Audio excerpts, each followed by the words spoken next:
moved out here about a year ago, and yeah, had some really interesting experiences since then, good and bad, definitely. So I learned a lot from that, and yeah, some stuff I think that might actually be helpful to everybody.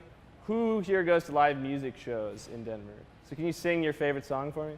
I'm just kidding. It costs $40, which kind of suck, but you know, you trust their music feel and all that, and they say like they really want you to go.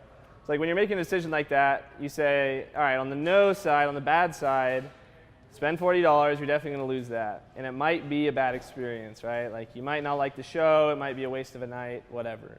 And on the good side, it's like it might be a really awesome experience, and you might have some fun times with people, whatever.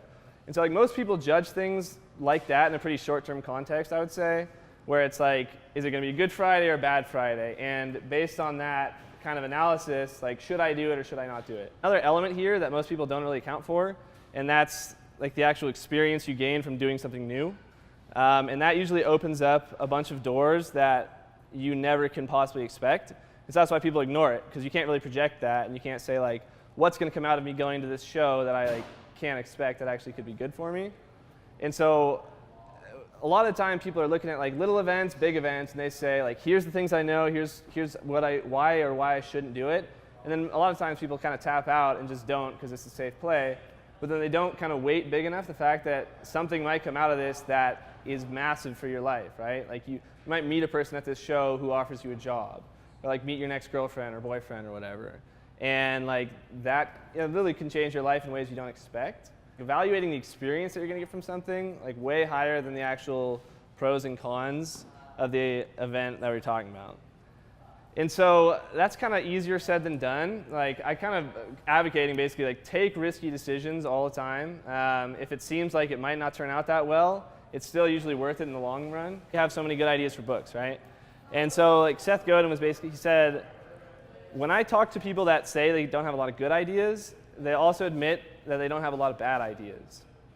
And so when I try and write books and start something new, I just go and try and have bad ideas and put them on paper all the time. And it's kind of an adjustment of expectation. It's like, if you want to get better at something, having bad ideas and going through shitty parts is part of the process, almost exclusively with anything you're doing. And changing your perspective to that, where you're actually like, hey, this actually could happen, this really bad consequence could happen for sure. I'm just going to adjust my expectation to say, like, that's going to happen. I'm just going to go make that happen because I know that's part of the process of getting better at writing or, like, making music, right? Like, if you want to get better at making music or playing songs, like, you have to go play shitty songs. And, like, you have to go have that bad experience. Experience you get from doing anything stays with you forever. And if you can just say, like, all right, it could happen this bad way, and I expect it to happen that bad way, it's really not a big deal when it does, and then like it's a really good thing when it goes good. So I don't know, that's